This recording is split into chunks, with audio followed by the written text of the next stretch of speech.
Namaskaram, Swagatam, Suswagatam, Namaste, and hello.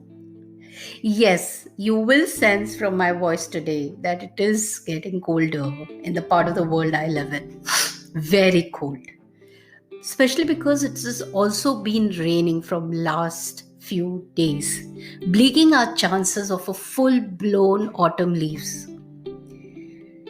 That's a big no because fall foliage is very pretty, and I'm sure all of you would have seen that in various pictures. I live in the East Coast of US, and you are listening to Millie, the voice behind the spiritual mantra. We meet practically every Saturday, same time, same place. And today I'm back with my 8th episode. So welcome back. Reduvani listeners, if we back up a little, to my past episodes. As of now, we have covered the fundamentals of spirituality, spiritual styling, myths and facts of spirituality, aromatherapy as per elements, and elemental energy. For past 3 weeks, we have been focusing on single notes of chakras and their relevant coordinated details. Today, our focus is the fourth chakra, also known as the heart chakra or the Anahata. Before we start on the power chakra of Libra and Taurus, let's cover the seven chakras on the whole. As I have visited earlier, there are seven subtle wheel systems or the energy centers or the sea of Ki or Dantian or Dantian. It's also loosely defined as the elixir field, finally called the seven chakras. Let's revisit the order of the seven chakra, with first being the root chakra, also known as the Muladhara, second being the sacral chakra, which is also known as the Swadhisthana, the third being the solar plexus chakra, and it is called Manipura, followed by the heart chakra, which is our focal chakra today. It's also called as the Anahata. The last zone consists of the three higher consciousness chakras. Those are the throat chakra on the fifth location, which is also known as the Vishuddha, the third eye chakra on the sixth location known as Ajna, and the last or the seventh and the final prime chakra is the crown chakra, also known as the Sahasrara. After understanding the basic placement and the metaphysical importance of each of them, I would now like to bring your attention back to the focal point chakra known as the heart chakra or the Anahata. Anahata also means the unstruck. The heart chakra is also the power chakra of the people belonging to the zodiac Libra and Taurus. The main coordinating color of Anahata or the heart chakra is green, the symbol of which is 12 lotus petals around the six-pointed star. Two triangles. The downward pointing triangle represents the spirit descending into the body, which is the matter, and the upwards pointing triangle is matter rising to meet the spirit. It's also said that heart chakra is the central chakra, facilitating our journey, mediating between the worlds of spirit and matter. As I said before, heart chakra is also called as Anahata in Sanskrit, which means sound made without two things striking or the unstruck, describing the coexistence of body and mind. Through this, we relate compassionately and unconditionally with others with love. Yet, this love is not dependent on others, but instead it's a state of being, enduring and constant, regardless of externals as ethereal as air. The associated animal archetype to this chakra is an antelope or a gazelle, which suggests someone in love. Wide eyed, blue eyes, restless, wandering, and bounding with joy. The element that is connected to the heart chakra is air. It is particularly a challenging chakra because of its abstract nature. This is primarily because we are moving out of the realms of the solid and tangible represented by earth, water, and fire into the intangibility of air. By reacquainting yourself regularly with this chakra as prelude to the entire section on the heart chakra, you will help keep your mind focused on related issues, including an awareness of the opportunities for growth and development that come from forming loving relationships with others. So, the locations or the IP address of this chakra is the center of the chest. Mastering the heart chakra helps us to enhance our emotional development and recognize the potency of that powerful energy we call love. Making this important for all of you as listeners, irrespective if it is your power chakra or not, the heart or the fourth chakra is very important to be balanced at all point of time. It further develops the internal focus that started with the lower chakras and is concerned with balancing the love of others and love of ourselves. This central chakra is the passage through which we move from the lower to the higher centers, shifting us from the realm of basic needs into the realms of blessings. The real challenge, though, is to pass the test of unconditional love, compassion, and forgiveness, with which we are challenged daily in order to move to the higher centers. How do we know when does your chakra needs balancing and when is it too open or blocked? There are some physical dysfunctions characteristics to decode the too open, blocked, or a balanced chakra terminologies. The observation of certain characteristics pivot towards the indicator state of the chakras, and in this case, which we are talking of today, is the heart chakra. An excessive or too open chakra is when the chakra spins too fast. The characteristic behavior mainly are possessiveness, loves conditionally, withholds emotionally, to punish, overly dramatic. Blocked chakra is when the chakra spins sluggishly or not at all. In this case, the characteristics is fears rejection, loves too much, feels unworthy to receive love, and self-pitying. Balanced chakra is when the chakra maintains equilibrium and spins at a correct vibrational speed. When this happens, the person exhibits compassion, loves unconditionally, nurturing, desires spiritual experience in practically everything that is artful.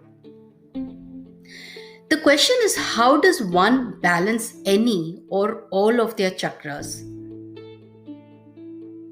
So, there are many ways to do that, and I will visit most of it before I leave. As our focus is the heart chakra, and the heart chakra is associated with the sense of touch. It is very important for you to share your intimacy with your partner. Sense of touch is also relevant to being in touch with your own emotions. Art like sculpture, painting, jewelry making, flower arrangements, or any other hobby which includes your touch, like musical instruments, cooking, gardening, or even things like uh, origami, whatever that makes you happy. Basically, it has to have it has to exploit your external potential of your sense of touch. Of course, now Many of you will also debate that working on computer keyboard is also sense of touch. Yes, it is.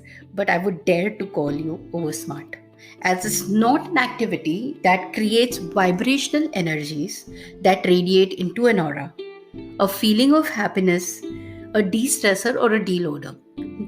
There's always a tendency to take a break from computer or screen related activities. But when you perform anything besides that, like playing an instrument or doing or drawing, and making any kind of an artwork, it could be sculpture, draw, or tin work, or anything that involves kind of a hobby, it's a deloader.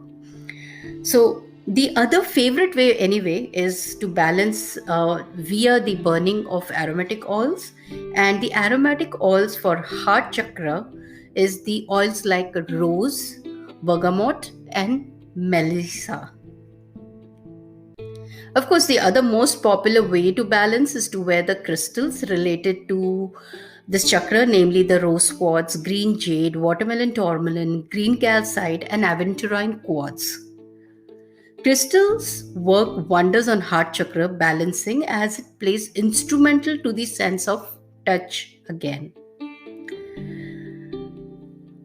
There are two not very popular but practiced by some very regularly to balance chakras, and that is asking question and saying affirmations.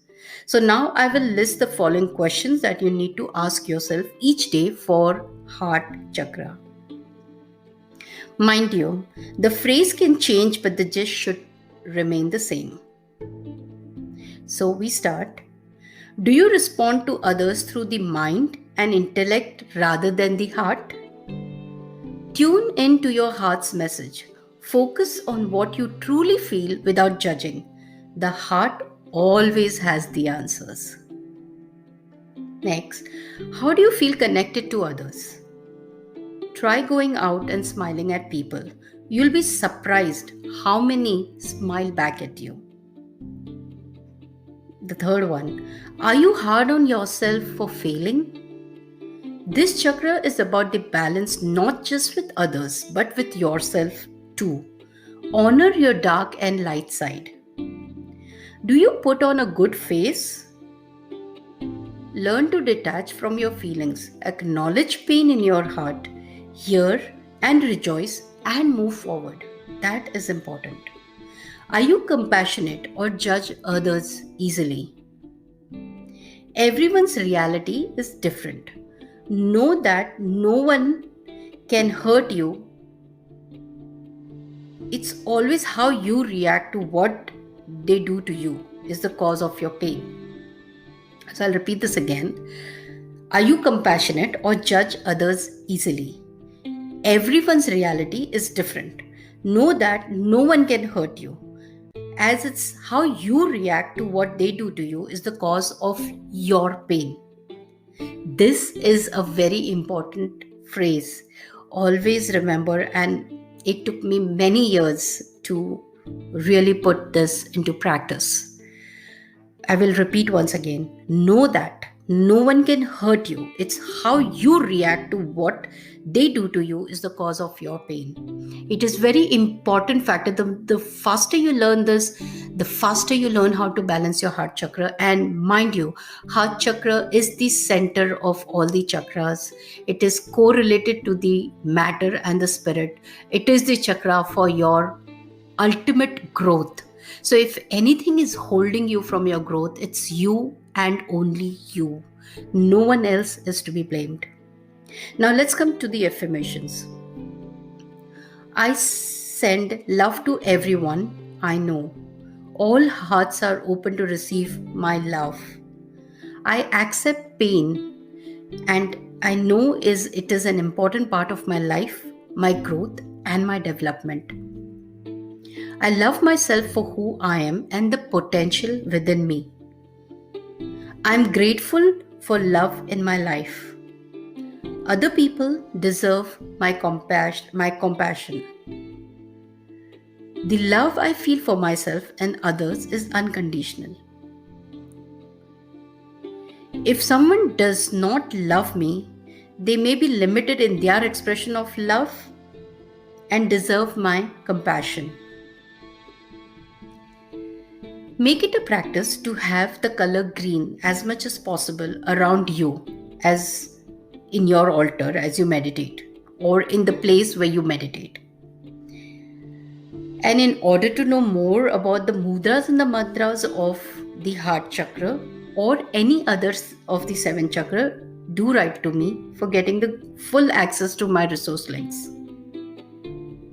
There are mainly 7 ways you can balance your chakras, some of which are archetypes, altars, interconnecting wheels, physical exercises, crystal healing, meditation, and affirmations. The one I listed above are very feasible DIY techniques, that the acronym being is do it yourself, as my attempts have always been to help people to independently take control of their spiritual well-being. Now, when I say that a particular chakra is a power chakra of a certain zodiac, it does not mean that only those people have to or need to balance these chakras. The idea is to balance all your chakras at all point of time. Focusing on your power chakra gives a person a head start to a discipline which then never stops as you master and move forward from chakra to chakra till you reach the ultimate point of consciousness and growth, an alignment and enlightenment, and an awareness of self and surrounding coordinates, a better understanding to wisdom and the world. And these are all very important attributes for anybody's personal enrichment. In any field you are, it does not matter. Personal enrichment is all that your soul carries with you after you're gone. So remember one thing, personal enrichment is the ultimate wealth a person can actually possess, and it's an asset. So it's always very important to practice some spiritual activities, some spiritual connection. Let it be reading a book, let it be going out and reading a book, be outdoor and read a book, but connect. Make connection beyond electronic devices, because our lifestyle is all around electronic devices. You need to step out, you need to look at nature, you need to connect with nature, you need to connect through music, you need to connect through treating yourself to some kind of aromatherapy, some massages, going to spa, but do something different to connect to your internal self. It is important. So, heart chakra being the gateway between the worlds of matter and spirit, balancing this chakra can lead one to exponential growth in their endeavors. And I'm emphasizing this. And thus, my dear friends and listeners, is undoubtedly a foolproof method to growth and development. Heart chakra is the ultimate important chakra to focus on. Especially, growth is what everybody requires. Growth in studies, growth in your career, growth in your family relationships. Growth is positive. Growth is the way you need to move. So in a nutshell, the heart chakra is movement. It is the element air. So moving on is the indicative key to the progress, and that is period.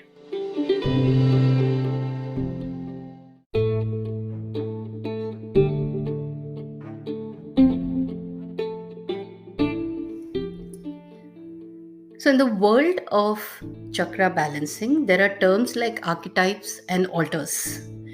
Archetypes are the universal themes or the models of a human condition.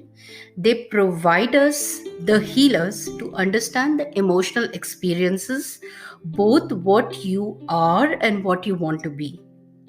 There are both functional and dysfunctional archetypes, and both are instrumental and valuable for a spiritual growth. They help us identify the concern areas and help to formulate the combination for the perfect remedy as a healer. Altars, on the other hand, is an aesthetic setup of the chakra related attributes and items like colored fabric, books, sinking bowls, specific aromatherapy, and much more. In order to know more about the chakra balancing through meditation, prana practice, Reiki crystal healing, and aromatherapy, please write to me or message me on my WhatsApp number, that is plus 732 979 6156. I repeat, my WhatsApp number is plus 1 732 979 6156, or you can also drop me an email on shrishtihealing@gmail.com. I'll spell it out for you. It is SHRISTIHEALING@gmail.com. It's shrishtihealing@gmail.com. SHRISTIHEALING, shrishtihealing@gmail.com. This will mark the end of today's session, but before I leave, let me give you a small recap. We covered the power chakra of Libra and the Taurus, which apparently is the heart chakra located at the fourth position of our human subtle chakra system. The core color is green, and it's also called as Anahata, which means the unhurt or the unstruck. We covered various ways to understand the level of blockages and balancing techniques with the corresponding dysfunctions and functions. My emphasis still remains that focusing on power chakra does not mean you are balancing all your chakras. Thus, practicing balancing all your chakras with prime focus on your power chakra is the right approach, and this is an inside out approach. I would like to take your leave now and hope everyone will learn the importance of today's key word, self love. So, till then, good night, good day, and namaste.